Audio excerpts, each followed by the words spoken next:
Welcome. Today we're going to be taking a look at Star Trek Ascendancy. This is a 3-player civilization building space exploration game where you take the role of the Federation, Klingons, or Romulans, moving across an ever-expanding galaxy, building and upgrading your civilization, invading other planets, and battling or trading with other players, trying to become the most dominant civilization in the galaxy. How do you become the most dominant civilization in the galaxy? Well, there are two options, culture and military. For the culture option, you have to have 5 Ascendancy tokens and control your home system at the end of a round. For the military, you have to control 3 home systems, including your own, at the end of a round. Now that we know what the winning conditions are, let's take a look at the components, setup, and how a round and turn work in Star Trek Ascendancy. Now let's take a look at the components for Star Trek Ascendancy. You have system disks that you'll be exploring in the game. You have space lanes of link 2, 3, and 4. You have the space lane die. You have turn order cards, exploration cards. Next we have the research nodes and tokens. The red are the production. Yellow are the culture, and blue are the research. Then you have command tokens, warp tokens, and ascendancy tokens. Then you have the die. In each civilization, whether you're the Federation, the Romulans, or the Klingons, you will have the following components: the home base, the command console, starships, control nodes, fleet cards and markers, starbase tokens, advancement cards, and a player aid. Now let's look at the setup for Star Trek Ascendancy. We're setting this up for a 3-player game which takes 10 steps. Step number 1 is to choose a civilization and get their components. Step number 2 is to place the home system 18 inches away from the other 2 home systems. Step number 3 is to set up your player area next to your home system. There is a suggestion in the rulebook as to how to set this up, where your advancements would go to the left and your fleet area would be on the right. Step number 4 is to get your starting resources, which are 3 production, 3 research, 3 culture, 5 command, and 1 ascendancy. Step number 5 is to place your sliders at the bottom of the weapons and shields track, and then get your starting advancement and place it under your console. Step number 6 is to set up your home system, where you're going to place a control node, 1 of each of the 3 research nodes, and 3 of your ships. Step number 7 is to set up your system disks. You are going to separate your phenomenon from your planetary disks, and then you are going to choose 2 planetary disks per player. Once you separate the 2 disks per player, you are then going to shuffle the remaining disks with the phenomenon. Then you're going to take the planetary disks that you chose, 2 per player, shuffle them and place them on top of the shuffled stack of planetary and phenomenon disks. Step number 8 is to shuffle exploration cards. Step number 9 is to get your turn order cards, 1 for each player. Step number 10 is to place the resource pools near your players. So you're going to need 1 for all of your tokens, your resources, your nodes, your dice, and your space lanes. Now let's take a look at how a round and turn work in Star Trek Ascendancy. Each round consists of 3 stages: the initiative, execution, and recharge. The first stage is the initiative stage, where you are going to choose your turn order. If it's the first round of the game, you are going to randomly pass out the turn order cards. As soon as a player makes first contact with another player, then those players can start bidding during this stage on when they will get to choose their turn order cards.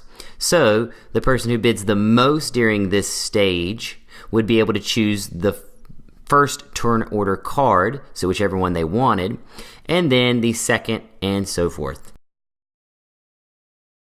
The second stage is the execution stage, where in turn order you are going to build and command. So whoever got the number 1 turn order card would go first and would start building. During the build phase, you have options to spend resources to develop your civilization. It is located on the front side of your player aid.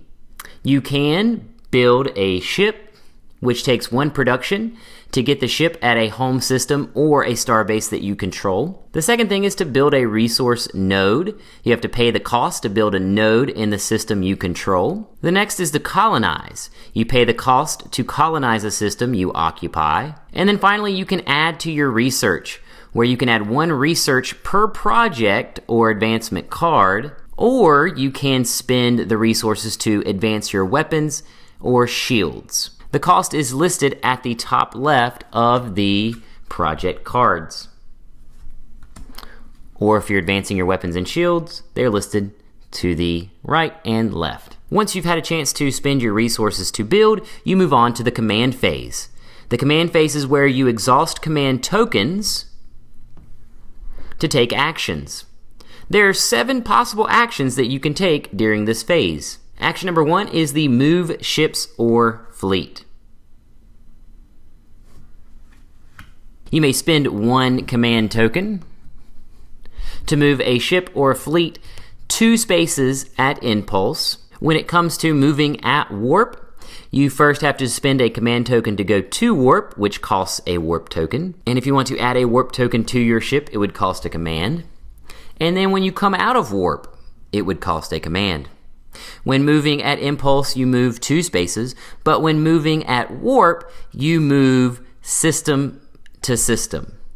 So moving 1 warp speed would go from one system to the next connected system. It's also good to note that you cannot pass through or in a rival territory unless you are at peace and they give you permission. If you discover a system with a hazard number in red, you must roll one of the die and get below the number listed in red. So if you were discovering this system, it has a hazard number of 5, which means you would roll the die and try to get 1 through 4. If you rolled a 5 or a 6, your ship would be destroyed. If you are moving and need to place a space lane, then you first check the system that you're in, and the number at the very bottom of the system will let you know how many space lanes you could place. So in this case, 4. Then you would roll the space lane die, and that is the length of space lane you place connected to that system. When placing a new space lane, it is considered to be floating until there are 2 systems going off from that particular space lane. So it will be considered fixed once there are 2 systems connecting that space lane. When you encounter a new system when moving, you will gain an exploration card. There are 4 types of exploration cards. There are crisis cards that will give you a problem or difficulty. There are discovery cards, there are virgin worlds, and there are civilization cards. When you are moving and you come into contact with another player, you can establish a trade agreement. When establishing a trade agreement, you are going to give one of your trade agreement cards to that player, and they will give one of their trade agreement cards to you that will allow you to produce resources during the recharge stage. The second type of action is initiate space battles, where you exhaust a command to start a battle with adjacent players' ships. You're going to roll a die for each ship, and then to hit, you have to roll higher than the combination of your weapon and their shield. Each hit takes out a ship. After taking casualties, you do have the option to retreat, starting with the attacker. If you have a starbase in that system, you do get an extra die. Adjacent ships can join for 1 command token. Action number 3 is to invade a planet, where you spend a command, and then, just like a battle, you invade the planet by rolling die for the number of ships, and then defense gets 1 die for each resource they have on the planet. Step number 4, you can attempt to culturally take control of the planet, which would cost 2 culture, and then your Ascendancy token plus your culture plus a die roll has to be greater than the resources and the Ascendancy token of the person who controls that planet. The fifth type of action is to create a fleet or a star base. At a home system or star base, you can create a fleet by paying a command token. When creating a fleet, you will move ships from your home system to the fleet card, and then that fleet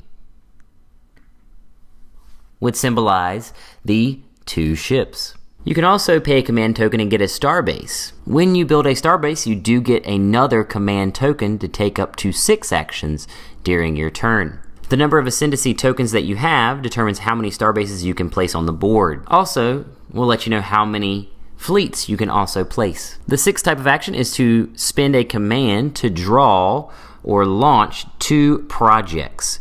So you would draw 2 of your top cards and place them next to your advancements. If you already have 2, then you would only be able to place 1, and you'd have to discard the other. The seventh type of action is to utilize any special rules that your particular civilization has. After everyone has taken their turn, that will move us into the third stage, which is the recharge stage. During the recharge stage, you are going to check for victory, generate resources, and do maintenance. To check for victory, you have to check to see if any player has 5 Ascendancy tokens and control of their home system, or they control 3 home systems, including their own. After you've checked for victory, you are going to generate resources, where players will take resources from their trade agreements and the nodes that they control. And then finally, you're going to do the maintenance, which you are going to be able to add warp tokens to ships that are at warp, add research tokens to phenomenons. You are going to refresh exhausted commands and refresh exhausted cards. And that ends the round, so we would move on to the next round, and rounds would continue until someone reaches the military victory or the cultural victory. And as soon as someone gets 5 Ascendancy tokens and controls their home system, they will win culturally. Or if someone gets 3 home systems, including their own, then they will win by military. And they will be the most dominant civilization in the galaxy and win Star Trek Ascendancy.